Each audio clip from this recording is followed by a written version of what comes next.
G'day, legends, and welcome to the Thursday Sesh on Celtic Down Under. I'm your host, Jared, and joining me is Willie. How you going, Willie? I'm doing all right, Jared. It's been a bit of a busy couple of weeks for me here at the start of the year, so just hopefully it'll settle down a little bit and we'll get cracking into a more settled routine. This time of year is always a bit of a nightmare, so yeah, Yeah. hope everything picks up for you. On a positive, what the hell's going on? What do you want to talk about, Willie? I don't think much has happened recently. Nah, it's been pretty quiet, isn't it? Yeah, it's not much happening, just a little bit of transfer rumours. Oh, that's right. Celtic won in the Champions League again and have now qualified for the knockout stages for the first time since the 2012-2013 season. Just something a little bit important has happened. So, yeah, absolutely living the dream at the moment. It's how good is life as a Celtic fan? Oh, it's amazing. I mean, watching them last night, that first half was just phenomenal. And hopefully we can just see the progression of the team over the last couple of seasons from getting back into the Champions League under Ange to making a sort of fist of it last season, but just been really unlucky and just missing out on the Lazio games to actually having a good go at it this year, like and holding our own in the tournament. It's been a joy to watch, like Yeah, at times. I have to agree with you at times.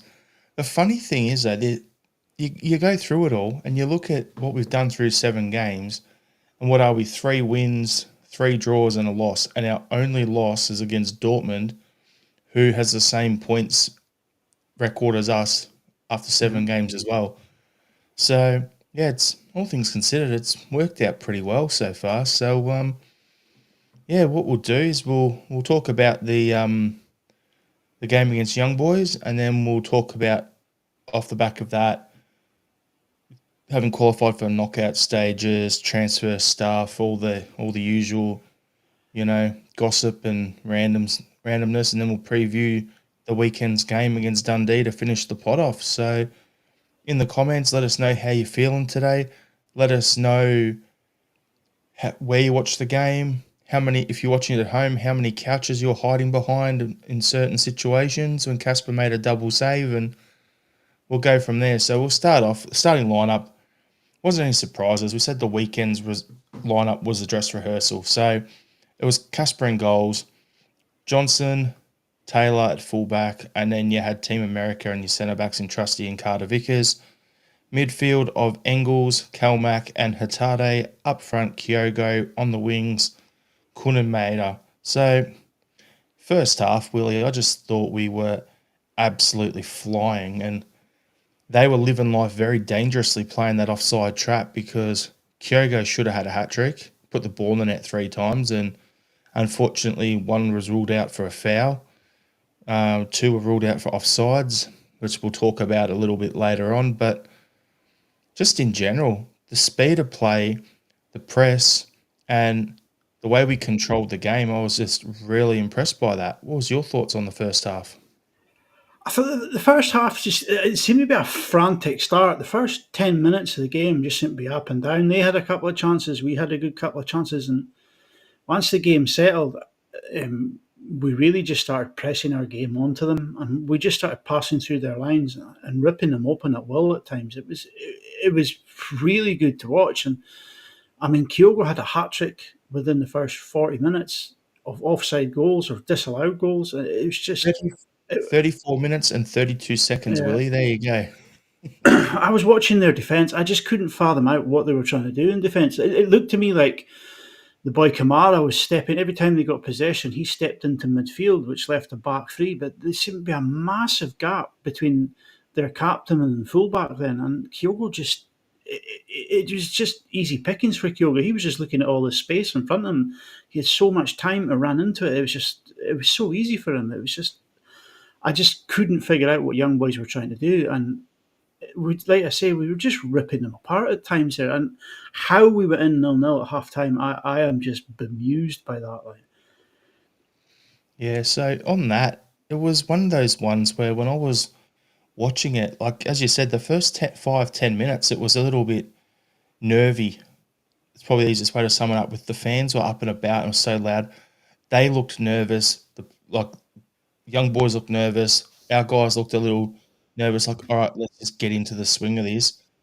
Because and the thing was, like, why I use that word is we knew going into the game based on the record where they were in the Champions League ladder, where they are in their league, all that sort of stuff, right? That they have some players, but they're not having a great run. But those are the sort of banana skin games for us when you talk about Celtic in Europe, that if something's gonna go wrong, it could go wrong, and this was one of those games where I'm going into it thinking, "We should do them here, we should pick up the points," but at the same time, it had the potential to be another what was it, a Malmo or a Mm, Ferencvaros or mm, whatever, one of those sort of games. So, you didn't wanna get too cocky going into it, but at the end of the day, like, looking at the way we played, our type of football, we played team football in the first half. yeah, They tended to play a bit more individual, like, we've got a few players that are great or that it can make something out of nothing, so make it happen. So it kinda looked like this is gonna sound a bit harsh, it looked like a Brendan Rodgers or an Ange Postecoglou hybrid team playing against a Neil Lennon team. yeah. It was. There's certainly a big unit in that team. Like there was very strong and powerful, but there was just no cohesion to them. They just didn't seem to. They just didn't seem to click. Defense and midfield weren't linking up for them when they did get possession. Like I said, the boy Kamara looked like he was stepping out all the time, and it just every time he stepped out, he just got into trouble because Kyogo and made his pace just frightened the life out of them. And as soon as he's stepping out, they're getting beyond them. And some of the little passes not Kyogo, but Hatate and McGregor were threading through to them was just perfection. Like, you know what I mean? It's just that little fine moments where they've just gone slightly too early and they're offside, and yeah, just unlucky. Like really unlucky with some of it. I felt so sorry for Kyogo having a hat trick of goals disallowed. He was just all over them. It was great to watch him, and it's just like watching prime Kyogo all over again. Yeah, and as you're saying, like, Kamara stepping up into the midfield, that was creating all sorts of chaos for what's his name? Athikame at their Yeah, right back. When you got Maeda running at him and Kyogo with all that space, he was all sorts. It was kinda like, you know, when you watch a Glasgow derby and you see the way Maeda terrorises Tavernier? It was very yeah, similar to that. But as you said, they've got a lot of big boys in their team, like, Montero's massive. yeah, Benito's just looks like he's been in the gym. He just eats a lot of chicken and broccoli and just gets in there and lifts heavy moves heavy stuff around, and then yeah. they have a couple of other boys that are pretty big too, big athletic teams, so, yeah, it was, a bit of a challenge, but, yeah, our speed and guile and teamwork actually should have had us out of sight at halftime quite comfortably. Oh, without doubt. I mean, I was putting little notes together for sort of buzzwords or key moments of the game. The first half is just littered with chances like Engels' pass into Kyogo, which bounced off the keeper and went in, but it was offside. You know, Kuhn beating two men, skipping through, and Keller getting his hand to it. Hatate beats a man from outside the box, curls one past the defender, but the keeper gets to it. It's just on and on. It's just a list. You know what I mean? Hatate volleying over the bar. There's just so much happened in that first half. It was just they just put everything into that first half of football. They were just really going at it, and it just still bemused how it was 0-0 at half time. I just can't fathom out how we did not go in at half time 3 or 4 nothing up, game done and dusted, and go out in the second half and then just enjoy the spectacle of being in the Champions League. You wanna know something funny, Being, Willie? My yeah, my phone from my notes in my phone that I was putting in, it just says, "Save Keller, Keller, Keller." His name was in there so much. Goalkeeper again. I got to work watching the last bit of the game, and he's made another save, and I'm just like, "Effing Keller." And my boss has walked out going, "What? Did he stop another one?" And yeah, he's not even a Celtic fan. So, yeah, it was a bit of an awkward time for us to watch it, but yeah, mm, like, normally I'd say, "Who's your man of the match?" at the end talking about it, but for me, man of the match overall is Keller, let's be honest. uh, And then if we're gonna he talk did, about our one, we'll leave that till later on, Willie, but, yeah, yeah, I just thought he kept them out of an absolute doing. yeah. But, yeah, I'm the same as you. I can't figure out for the life of me how we was 0-0 at halftime. I mean, he had a phenomenal first half. That boy, I mean, he did more in the first half than I've seen any goalkeeper do at Parkhead over 90 minutes. So he was just, but he just seemed to get his hand to everything. He just a magnet. The ball was just attracted to him and just bouncing off him. Like, Yeah, he was. You know what he was reminding me of? La Grande Muralla, Fraser Forster. Gabriel. Yeah, I know probably butchered the Spanish there, but his performance reminded me a bit of that when we were playing Barcelona at Parkhead, and we're just sitting deep, got like 12% possession, 15%, whatever it was, and the Tony Watt goal and all that sort of stuff. But his performance reminded me of like a young Fraser Forster in that game. aye. So But I will say Fraser Foster could take a better throw in. Like, I was actually going to what bring was up. that? Like, I was going to bring up Mickey Moynihan's comment here. Keller, can I take a? uh, Yeah, yeah. It was. That was a shocking throw. I reckon my 13-year-old nephew's team can do better throws than that. So yeah, what we'll do is I'll get some comments up, Willie. Then we'll talk about yeah, the goals and everything that should have been goals that didn't happen in the first half, and then we crack on into the second half talk. So, Smell the Glove is saying, "G'day, next rounders." How bloody good is that? Big Rab is saying, over.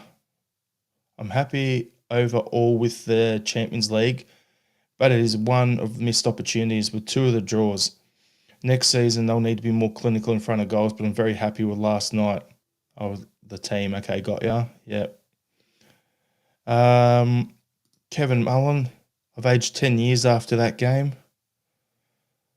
Looking at your picture there, mate, at least, you're not in your 70s aging 10 years, because that would be awful if it's pushing you closer to, that. But I don't care if it's aged you 10 years, mate. Those are the memories you want to have when you're old and telling your grandkids about and stuff about it. So, yeah. And then Smell the Glovers. The first half last night reminded me of a Huns game in the 90s. Celtic at home dominating but not getting the breaks. I was worried about 65, 70 minute that McCoist or Loudrip was going to appear for young boys. Yeah, I was sitting there going banana skin sort of stuff. Mickey Moynihan, how boys. Was some game at Celtic Park last night. It had everything. Stunned silence on jam-packed train home. Celtic Park is a fortress again. 3 wins and a draw. Come on. Yes, it's yeah. good to see the Fortress Parkhead back again. That's been a bit rubbish recent season. So, Smell the Glove. That 5 minutes of injury time turned my hair. My grey goatee white. Was almost sick with the last gasp chance. Thank you, Casper. There we go. Smell the Glass. And Keller's only 22. Yeah. So, Big Rab saying my man of the match was Engels. His battles in the middle was brilliant. Allowed Kelmack and Hatate to get on the ball loads. And then Dominic, I thought young boys were comparable to an SPFL team in their physicality. Yeah, they're also a lot bigger and more athletic too. So, yeah, it was bloody good. And then McLaughlin saying, I thought Itten was going to be the McCoist. I thought it was funny when Itten was getting ready, and anytime you look at him, and I just saw him, I just laughed. Couldn't help it. I'm like, you still look pish, mate. I wanted to say something in the group chat, and there's that big donkey, and they're not going to bring him on again. But I thought if I say that, sure as shit, he'll score. Like, You didn't want to put your foot in it. So, yeah, uh, I put my foot appreciate in your. that. Yeah, who's Damien? I got a new phone, and it doesn't know any of the old words. It's just I've got to fucking re-educate it to my speak. And it's like Dyson became Damien, and so much. It was good. It was a good laugh, and then talking about our group chat. How did we get the episode title for tonight? Hatate's burst. What happened, Willie? I was watching Hatate and I thought this guy's bar. So I said it in the group chat, and I was in the middle of typing. Maybe we should bring McCowan on, and Hatate threaded through that ball for Ida, and it was just like, I give up. So he didn't want to set up Itten, but he did the setup to, get Yeah. shown to look like a right idiot by Hatate. So thank you Uh, again. yep. Yeah, so talking about the goals in the first half, right? Or lack thereof. So the funny thing is, I don't think our guys did much wrong. I think because they were playing a bit of a janky line, right? So those are the runs you want Maeda and Hatate, not Hatate, and Kyogo to be making. The fact that he was like Kyogo was a step offside on the first one. Yeah, he was a step offside, but I'd rather him make that run than not make it and then the ball go through and there's no one there, right? So it was close enough, and even the commentator said it was close enough. I think it was Joe Hart maybe saying it was close enough for him to justify making that run. So I can Yeah. live with that one being chalked off. As soon as the goal scored in, I'm like, yeah, oh no, that's offside. And then sure enough, it happened. The second one, when Kelmac won that ball, now that was at first glance, it just looked like a normal tackle. But as soon as I saw the replay, I'm like, yeah, that's the goal being chalked off at Ibrox last season. Mm. So I was expecting that to be chalked off. So fair call. Can't really complain about that. You got any complaints about either of them so far, Willie? Nah, none. I mean, he was offside. I mean, he just made his move too soon for the first one, and the second one, he finishes. He just rattles it off the keeper and it bounces in. It's like, I mean, it's just showing how lethal he is as a striker. He's just unlucky with his timing on it all. And the tackle at first, I thought that's a great goal. That's great. We won the lap, man. You see the replay of the build up, and you're like, oh, this one's going to get hauled back and this one's not going to stand. And my wife, she was sitting watching it. Everyone in the house was up because it was 9 a.m. kickoff. So how's that getting disallowed? And I says, look, he's just, Callum McGregor's kicked the back of his leg there. And she said, that's not, he's not kicked him hard or anything. I said, well, it is, it's a foul in this day and age. So, He didn't touch the nah, ball. no. That's the thing. Like if he Yeah. had won the ball and then followed through and kicked him, you'd be like, it's 6 of one, half dozen the other sort of thing. You can expect Mm, it. But the fact that there was no contact to the ball, he just clattered him. It's you expect to see it taken off. yeah. And then the third one, Willie, made is a step offside, and then on the pass across to Kyogo, he's a step offside. So we Yeah. got two for the price of one there. Yeah. And if you look at I mean, both of the offside goals, sorry, Willie, but I just want to get this point because otherwise I'll forget it, is that when the ball goes to Kyogo on the first one, the guy steps up as the ball's played. So it's like the offside trap. You don't really see that much these days. Teams just stay in a line. You don't see a guy sitting deep and then stepping up to catch him out. And it was the same on the pass to Maeda. The one across to Kyogo on the second one wasn't. They didn't play an offside trap, but the first pass there was. yeah. I mean, the cross from Maeda for that third one was just perfect. Like, absolute peach of a cross. And again, it's just that fine margins. They've just made the runs that split second too soon, and it's offside. And you see the wee bald referee linesman putting his flag up, and I'm shouting at the TV. The dog's running away because he's got scared because I'm effing and blinding at this wee linesman. And then you see it all again, and you're like, aye, okay, he's probably right. Aye, yeah. Yep. So, yeah, I'm just having a look here. So, Dermot McCulloch is saying, great first half. Thought we panicked a bit. Second half, Kyogo didn't need to be offside. He had the pace to beat him all night. Big Rab saying, Kyogo made and needed more discipline on timing. This is where we lack proper attacking coach since Q left. We need to sign one. You know what else it is? You can put it down to not having an attacking coach like Kuhl, but at the same time, you can also put it down to consistently playing against low blocks. We don't get those Mm, in-game repetitions in this sort of situation, playing this sort of team. When everyone is sitting back, most of the time you don't have to worry about running offside because there's always a defender behind you. yeah, So I actually put it down more to that. yeah, Smell the gloves saying, look at how the players have responded from the humiliation in Dortmund to qualify with a game to spare. Shows what this team is made of. 100%. And McLaughlin saying 3 clean sheets in 7 Champions League game is good for us too. Robert Gibson, all 3 were correct decisions to be disallowed. I was still raging. I've had irritable bastard syndrome all week over this one. Does not surprise me.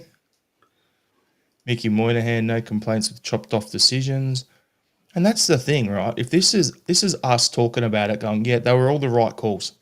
And in the spur of the moment when the game's on, you're like, oh, come off it. And then you see it again. And as Celtic fans, we tend to be switched on enough. We go, yeah, okay. That's the right call. If this was across the town, they'd be wanting an investigation or putting out a statement. Yeah. And then Smell the Glove saying, yeah, all 3 were not legit goals, sadly.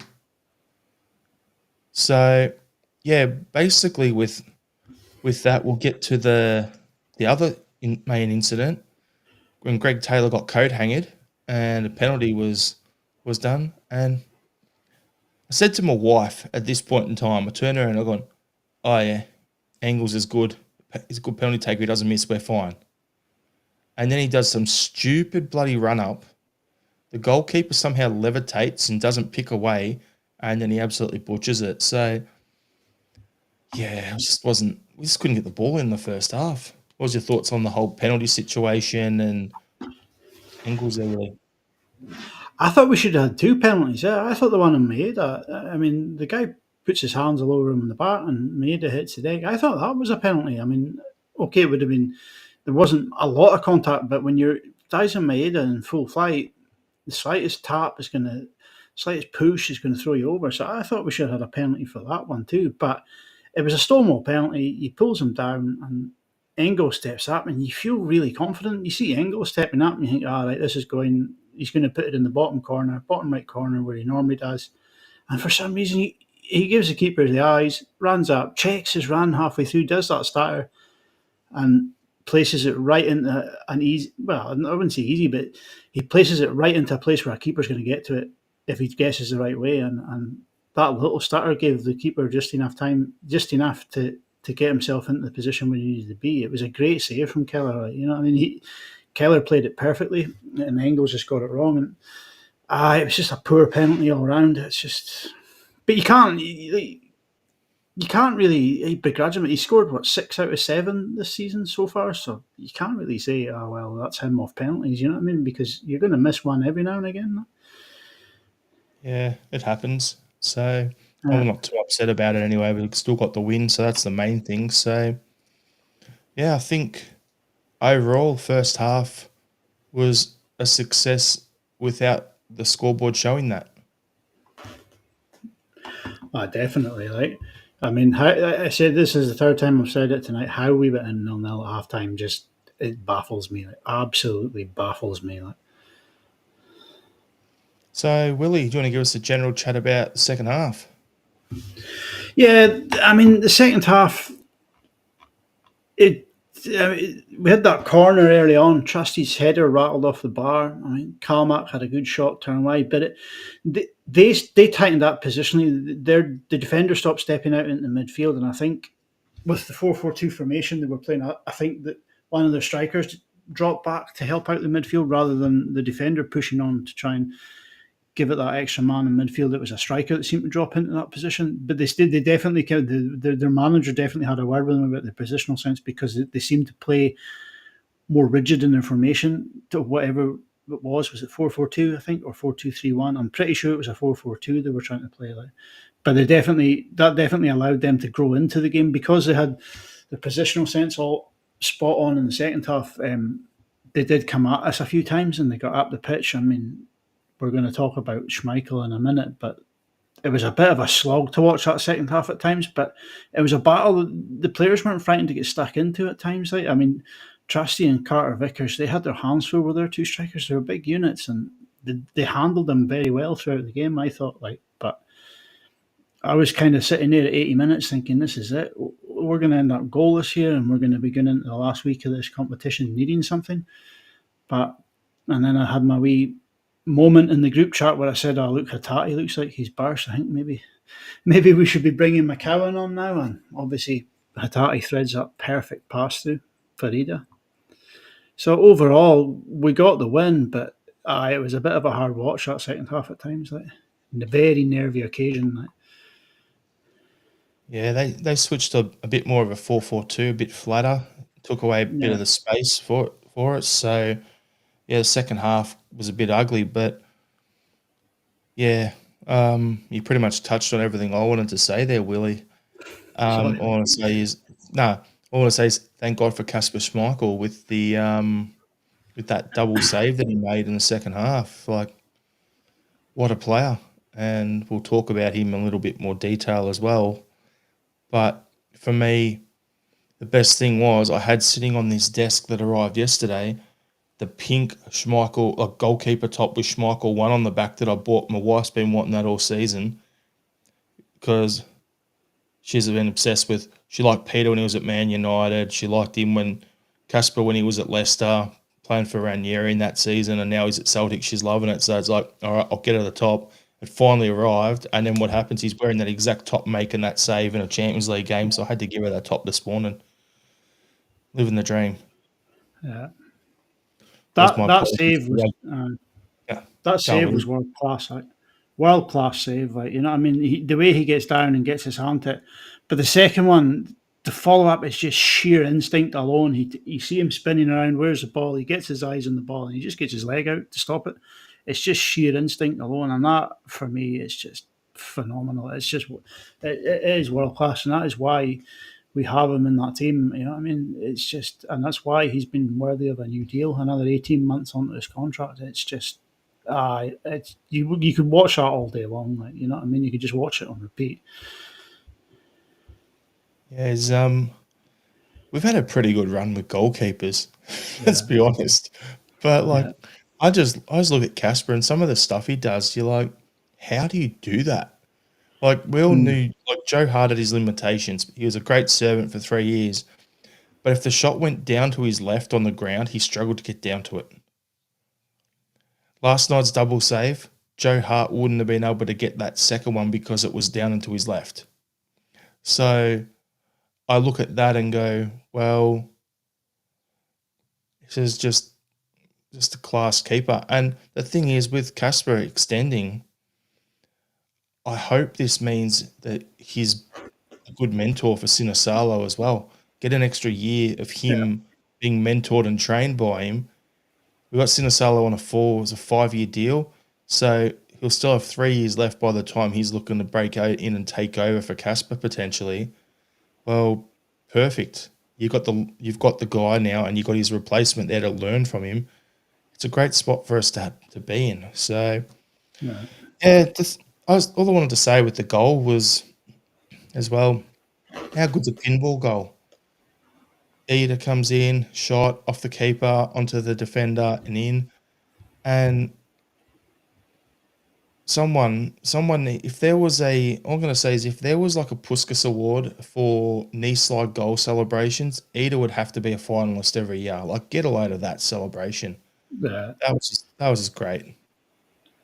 Yeah, that's up there with Julian in the cup final against Rangers, isn't it? With a little spin as he was going round. It's definitely up there. Like, it was. I can see it meant a lot to him. Mate. He's obviously had a bit of a rough time of late.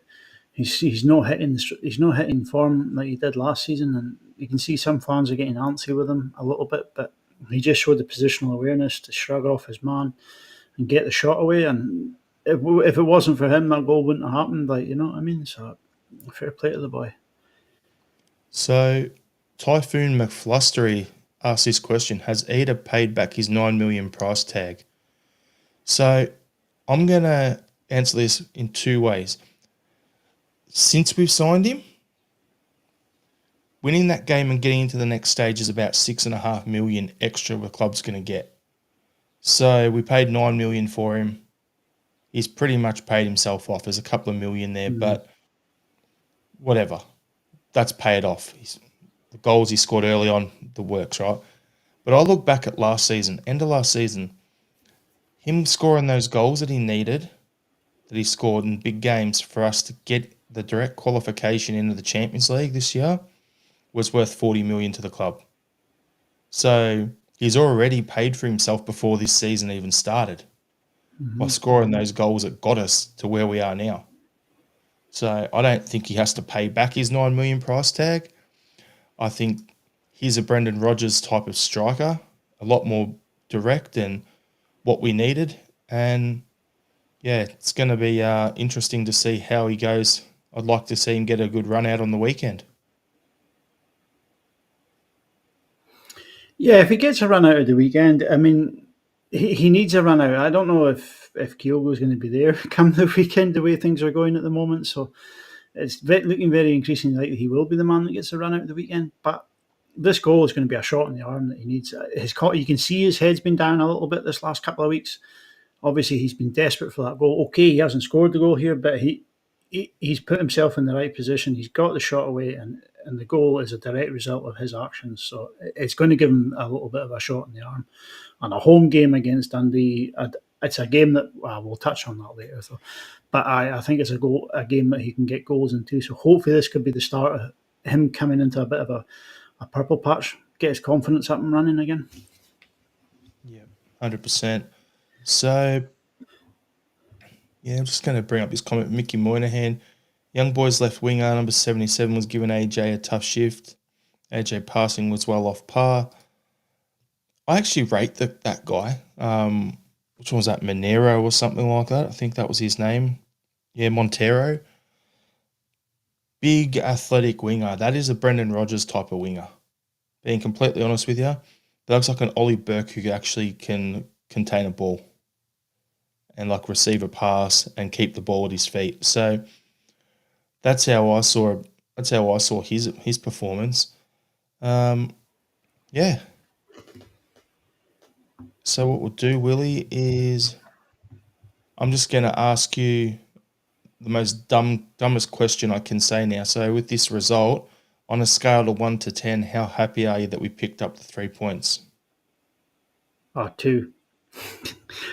10, definitely 10 out of 10. I mean, what was our achievement? What was our goal at the start of the season? And that was to be in contention for a playoff place when the final game of this league phase is in played. And here we are with a game to spare, and we've qualified. So cannot be anything other than satisfied. Yep. So on a scale of 1 to 10, how happy are you that we picked up the points?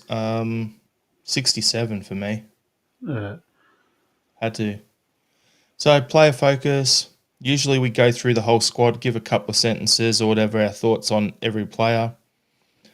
Not much point doing that because, it was more about the team was about the sum of our parts and how we played as a collective more than anything last night. So for me, we all pretty much know how they played. The only other thing that I want to talk about was Dazen's red card. Now, go on, Willie. Sorry, I was jumping the gun a little bit there. On you go. All I was going to say is it's definitely a red card offence. You're kicking out the way he did, right? But when it went to VAR and they showed the referee the way he kicked, if they went back 5 seconds, so it was the initial foul, then their bloke who fouled Dazen kicked it, stepped up into Dazen and kicked him in the back of the calf, and then Dazen booted him, got up and booted him. So if Dazen has done violent conduct and is going to get a 2-game ban for the red card, the air bloke should have got the exact same. So I thought the referee absolutely butchered that. But other than that, realistically, you look at it and go, Dazen won't be playing down at Villa Park next week. So who's going to play in that position? Going to be an interesting one. Is it going to be Yang? Is it going to be Palmer? Because we got no one else really that we can bring in. Even if we sign another winger now, we can't play him in the Champions League until the knockouts. And then you have a look. Robert Gibson, is it going to be your mate Palmer? And then the next one you look at is he's going to miss the first game of the knockout stage. Now, with where everything's currently sitting, it's either going to be Bayern Munich or Real Madrid at the moment. The first game's at home, the second game's away. So if you're missing that guy against those teams, could be in a bit of trouble. So, yeah, it was a bit of a unfortunate situation, but we figure it all out. But Typhoon McFlustery said this in the comments: the ref wasn't the best last night, but onwards and upwards. Yeah, the ref still made the Scottish refs look incompetent, but yeah, he would fit right in. So McLaughlin's saying, and this ties into the next thing I want to talk about, Willie, is now we've qualified for Champions League knockout stages. What are you expecting to see happen on the transfer front? So the first question I was going to say is, will we see KT return to the club this season? And will we see Kyogo depart for Rennes for £10 to £12 million plus have Jota come back the other way, which is rumoured? So I've got a whole bunch of stuff. So we'll start with those ones. McLaughlin saying, if the plan is to bring in Jota, Orsetta and KT, put Maeda up front, I'll be pretty happy with that for the rest of the season. What are your thoughts? I think the Kieran Tierney one, I think it's just atypical Celtic board trying to get a low hanging fruit signing over the line. You know what I mean? They're just turning up at the apple tree with a massive, huge ladder, climbing all the way to the top. Like, they're just making such a meal of this. I mean, it's there to be done. It should have been done ages ago. Why it's not been finalised and he's not been paraded out at half time like last night or another game with a scarf above his head. I just don't know. I just can't fathom this one out. It's going to happen, right? Whether it happens this window or the next, it's definitely going to happen. But from all accounts, but the Kyogo one's the one that concerns me most. We can't sell Kyogo in this window. If we sell Kyogo in this window, it's absolutely criminal. Ida's come. Hopefully, Ida will come on to a bit of form. Hopefully, like I said, this is the confidence shot he needs in his arm. But like, you can't go play the rest of the season with just one striker. You know what I mean? Okay, you can play Dyson as a backup, but I don't know. I think selling Kyogo is a massive, massive mistake. Okay, we're going to lose him in the summer. I think that's all but a foregone conclusion now. You know what I mean? But I just think it'd be absolutely criminal to sell him in this window. With the whole Kyogo thing, like, he signed with a new agent. Clearly, he wants that. He's just turned 30. He's going to want that last big move, right, to a top 5 league. That's the talk, right? So if he was to go to Rennes, 10 to 12 million's a bit low, but say if you got him and you got Jota back on a permanent, I can understand that, because then you'd have Maeda, Kun and Jota. Jota can play left and right. So that gives us 3 guys for 2 spots. In the exact same way, at our centre-backs, we have Scales, Trusty, CCV, 3 guys for 2 spots. Same way in the middle of the park, we have 5 guys for 3 spots. So it gives you that overflow that you need. So I'd be okay with that. I don't want to lose Kyogo, but being realistic, it's going to happen. And if we're going to lose him at some point, whether it's now or we're going to lose him in the summer, personally, I'd rather lose him now. And the only reason for that is it's going to suck, Willie, but we're 13 points ahead in the league. Ida needs a run of games to get back up to speed, and we know he can do it in Scotland at least as the main striker. We get an asset back that strengthens another area of the team if Jota does come in as part of it. On top of that, it gives the new striker that we signed to replace Kyogo, if we get them now, gives them the 6 months betting in period that Kun had second half of last season, so that he's hit the ground running this year, which means he'll be ready to go for Champions League qualifiers. So if you line it all up like that, it makes a lot of sense on why. Take the emotion out of how much I love Kyogo, right? But it actually does make sense. I don't want it to happen, but it makes sense if it did. I don't know. I just think Kyogo's the kind of player. This playoff game, this is the kind of game. I mean, you've seen it in the Champions League. His movement, just defenders. He pulls defenders out of positions, and he allows midfield runners to get in beyond. And I just think these 2 playoff games that are coming up, this is the kind of game we would need someone like Kyogo. It would be pivotal to play in. I don't know. It just doesn't make sense to me to sell him in this window. I just can't get my head around it. I love Kyogo. I think Kyogo's the best striker we've had since Larson, and I just absolutely love watching him play football. I could watch him all day long. Just his movement, he's lethal in front of goal when he is firing. But I don't think this is a good idea selling him in this window. I just can't figure out how they would want to do that. I just do not see the sense in it. Yeah, 100%. So, Big Rabs just got the next one I was going to bring up. So, Kyogo wants to move on. Let him go. Thanks for your service. He's 30. 10 million is a good fee. Buy Fistgarden, who's 22. Brilliant value. So, we got that there. And the other thing I was going to bring up were the McLaughlin saying this. Are we waiting until a certain ex-striker is free in the summer? Talking about Edouard. Now, who suits Brendan Rodgers' system, more Kyogo or Edouard?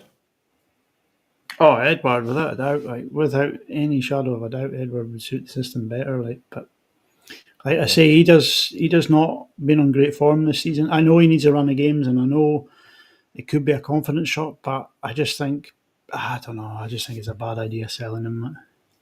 Yeah. Look, I don't want him to go. That's the thing. I'm just playing devil's Yeah, advocate here. So at least people in the comments can have a chat about it. We can discuss it and just figure out what's going on. So yeah. I just think realistically, if he goes, we're probably bringing Chris Fistgarden, who can play as a striker, can also play wide left. But we'd also probably be looking at Orsetta as well, one of those two to come in to play on the left. If Maeder's gonna move in and play striker, we'd need to sign both of them. Hmm. If we're trying to keep our powder dry a little bit so we can get, say, Edouard in the summer, then you're probably only bringing one of them. And then you just have to roll with it with Kenny as your backup, as your third stringer, as striker, Maeda as your second string, Eder as your starting striker, or see who's available on loan second half of the season just to plug a gap until the summer. The other thing as well is, I'm just taking the piss here, but it looks like we're trying to get the band together. If you played for Celtic and you're a free agent, we're trying to get you in. So if we bring KT in on a free, right? We bring in, say if we manage to bring in Edouard, we bring Jota back, right? Has anyone knocked on Virgil's door yet? Because he's a free agent too at the end of the season. Bring him home. Yeah. Like, not being serious at all. So How's yeah, I don't think he would split up Trusty and CCV at the moment. There's some partnership they're forming, like Team America. back three. You know, he loved the back three at Leicester. Listen, the way things politics are going in America, Alistair Johnson might become part of Team America too. It's gonna be funny. So yeah, I just think it's gonna be interesting to see how it all plays out. But I think now that we actually see some movement in the next, what do we got? 8 days of the transfer window. We'll actually see something happen now. We know that we're going to be in the knockouts. So if Valle goes back to Barca and moves to Como instead, and we need a left back, now I can see the club actually chucking a couple of £1 million to get Tierney up the road on loan for the rest of this season. And you have him and Taylor at left back, and you sign Tierney up for your full time next season. So it's going to be interesting. Touched on it earlier. Kasper Schmeichel signed on for another season. I just think he's been absolute class, and I'm ecstatic that he has signed on. Just wanted to bring that up again because his performance last night was absolute magic. That double save. Is there anyone else in the team, Willie, that you think we should be giving a new contract to? Not just expiring contracts, but anyone else who you think needs an upgrade? Kuhn definitely needs an upgrade. I don't know. Did he sign his one, or is it on the table? He would need. Who else? Nah, I think everyone's on pretty long term deals, aren't they? Like, you know what I mean? Looking at the squad there, like in front of me, CCV. If we could, I don't know. He just signed a new deal recently too. Like, so He signed I 4 think years or something. Yeah, I think the squad, like, Schmeichel signed his new deal, so AJ signed one. Kuhn, I would like to get Kuhn secured on a bigger deal, like, just to bump up any transfer fee that might be coming in for him. Everyone else seems to be on pretty long term deals. Hatate signed last season. Maeda signed last season. I think all three of the Japanese boys signed a new deal last season, did they not? Grego has 2 years left after this season, so he was the only one who didn't because he's changed agent instead. Yeah. Okay. Give him a new deal then. Keep him at the club forever. How many years has he been here for? Give him at least 3 more so he gets the Larson numbers. That'll get him to 33 years old. Yeah.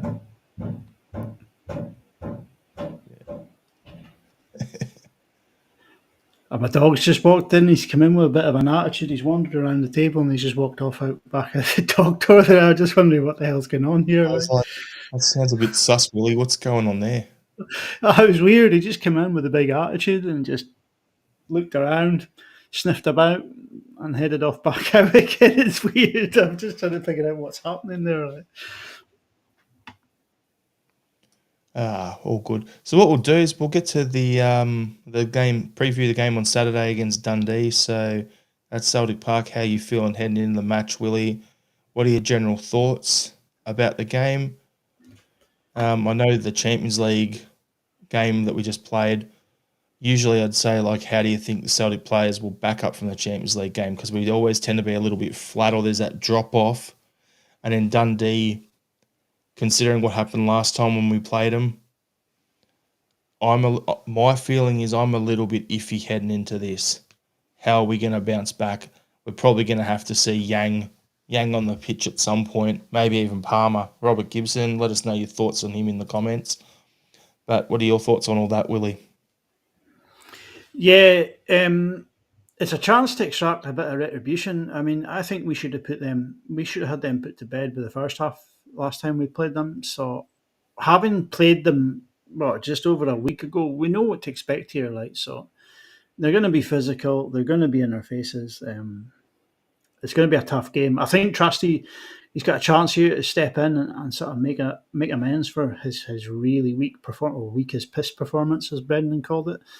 But they're going to come out with I think they play that 3-4-2-1 formation, Simon Murray spearheading it. So Simon Murray's going to be physical and he's in your face. He's just an angry looking guy.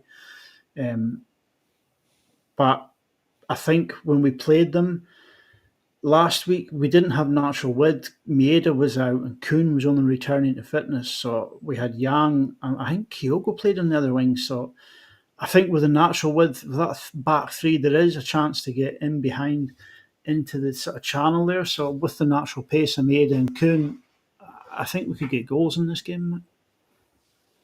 Yeah, it's definitely goals to be having it. What I'm thinking, Willie, is early on, Trusty just needs to clatter Murray. That's what he needs to do. If you have a chance, do not shirk it. If you pick up in it yellow, so be it. But if Murray is there and there's a 50-50, just absolutely smash him. Physically smash the living shit out of him, and that'll put any of that weakest piss stuff to bed straight away. That's the old Bruni mindset that I'm channeling here. If there was someone mouthy or who needed it, they'd get clattered. Sometimes you just got to do that and cop the yellow card. So that's what we need to have happen. And then once that's over and done with, then he realises he won't be able to bully him, push him around. Then we go and play some football. So Definitely. I'm just going to bring up some comments here. So Typhoon McFlustery is asking you a question, Willie. Does your dog wear steel cap shoes? No, he doesn't, but his dog flap makes a lot of noise. You can hear that clattering bang, bang, bang as he walks in and out. Right? Robert Gibson's never fails. Palmer Wanker. Smell the Glove is saying it's going to be windy as hell Friday and Saturday here. And then Mickey saying, we owe him a doing. McLaughlin saying someone's going to get a tanking soon. And then as McLaughlin saying, first half last night indicates someone's going to get smashed. Exactly. Yeah, hopefully it's Dundee. Put a bunch of goals past them. what did we do? Yeah, Was it 9 something against Dundee United a few years yeah. back? So why not Aberdeen a try few and years for that. yeah, let's see what we can do. Yeah, So McLaughlin's got a question here we'll come to later on about Bruni, but I just want to finish off yeah. talking about the game first. So do you think we're going to have much rotation there, Willie, with the whole Champions League, or are we going to just go a similar lineup? What are you expecting rotation wise? I think Maeda might get rested to give whoever potentially is going to replace him in the Villa game 90 minutes under their belt, just to try and get into the formation and get used to who's playing around him in game in real time. I think Ida will come in for Kyogo. There'll be the rotation in the middle of the park. Bernardo will come in. Bernardo doesn't really have a good game against him. McCowan will come in, whether it's for Hatate or Engels. Probably Hatate, I would say. But other than that, I don't foresee too many changes. I think Trusty is going to get the nod. I mean, I know he didn't have the greatest game against Simon Manny, but I think he will get the nod over it. But yeah, there will be one or two changes, but I don't think it'll be wholesale. Like, Yeah, we've got to get him in there, but I don't think there'll be many. Like realistically, Mater will play the whole 90 because well, he's not going to play midweek, so why not? Why not get him in there? On the other side, we just got to figure it out. Middle of the park, it'll be Eder, obviously Eder up front. Middle of the park, though, we've got a couple of comments here. So Mickey Moynihan saying Jota hat trick on Saturday. Hey, he can play straight away in the league, so that could happen. Robert Gibson, McCowan will come in for this one for Rio. I actually don't think he'll come in for Rio. It's going to sound really weird. I think if we're going to rotate one of our three midfielders from the Champions League game out, it won't be Bernardo coming in. It'll be McCowan coming in, and it'll be Kelmack getting rested because of how many games we played recently. I'd rather give him there's a couple extra days recovery so he can go against Aston Villa midweek. And then and then Henrik McLaughlin saying Kun might get a rest on the subs bench. Wouldn't surprise me. Have Maeda on one side, and then we have to see what's the thinking going to be. Is it going to be Yang? Is it going to be Palmer? Who's further up the chain for the backup winger role for midweek? So yeah, it's going to be a bit of an interesting one. So expecting it to be a high scoring match, Willie, or a tough slog? Now we know it's going to be really windy. I'm thinking a tough slog. What do you think? What do you think will be the go there? I think we'll win, but it's not going to be as comfortable as the scoreline suggests. I think we'll win 3-0, but I think there'll be a couple of late goals. I think we'll get an early goal, which will settle in ours, but I think we'll get a couple of later goals as the game wears on. Yep. So 3-0. 3-0 for Willie. Cool. And your starting lineup, what do you think it's going to be? Yeah, I'm going for Schmeichel in goals. Right back will be AJ. Centre halves, Team America.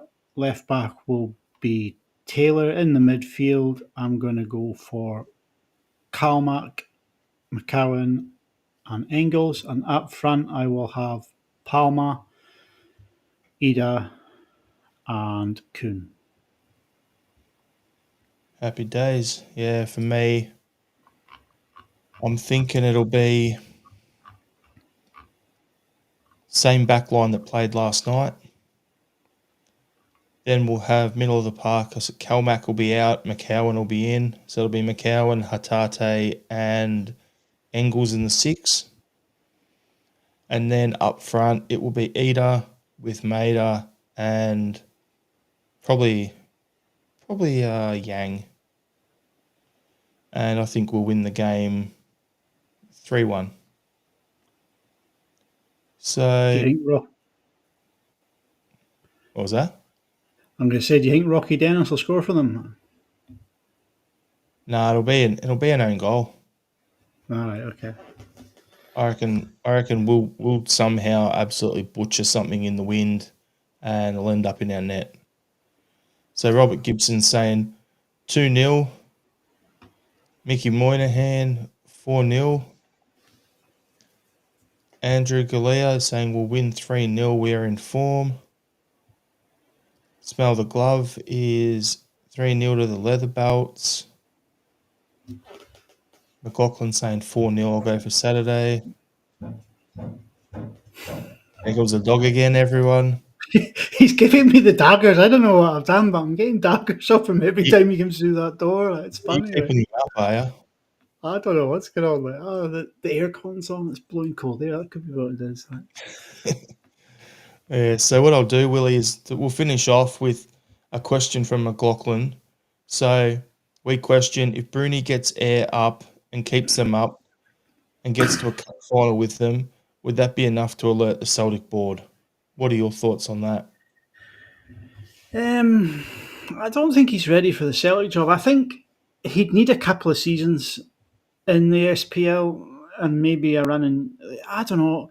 I think the next natural step for Bruni would be Hibs. You know, what I mean, they seem to go through managers, and however long Sir David Gray, as they call him, stays at Hibs, who knows? But I think that'll be the next natural progression for him because they do play European football from time to time. So yeah, I think if he gets the Hib jobs, gets him into the Europa Conference League, as they call it, if he gets a little can get them into that, then we can start talking about getting them to Celtic and see where we go from there. But he's doing really well. Like I have a lot of time for Scott Brown. I think he's just a class act. Like so, and hopefully he will be Celtic manager one day. But I think it might be a step too far to go from here to Celtic.